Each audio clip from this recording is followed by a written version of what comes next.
So I've made this free design for you. It fits in really nicely with the night sky trio that I've got, and yeah, it's largely comprised of sashiko, which is a form of folk embroidery from Japan, and it actually means little stabs, which is so so sweet.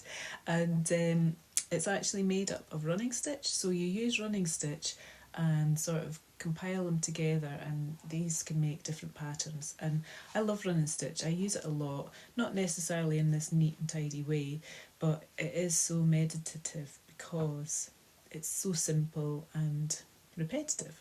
So what I've done is I've traced the design onto my black fabric, and I used dressmaking carbon paper to get the pattern onto this black fabric, but I've got a link that I'll provide that will show you how to transfer your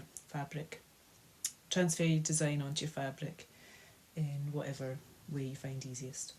So the basis of the sashiko is that you do rows of running stitch. So I'm looking at starting here. So if I do running stitch going up, then I can turn and come down, and then go up and then down and continue until I get to the end, and then I can decide where I'm going to start my next kind of row of stitches.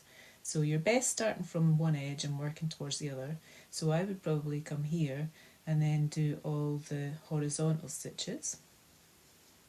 So I would have done all the vertical first. There's no right or wrong, it's just picking your way, your first place to start, and then working from there.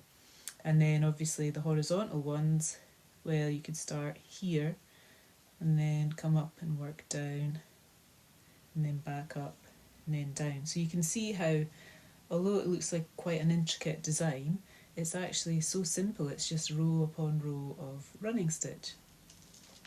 And then, so I'm going to use a white thread. I've got 3 strands of thread for this, and I'm not sure what I'm going to do with my deer. I think I might use a different colour, but I'm going to wait and see. I'll do this sashiko first and then take it from there.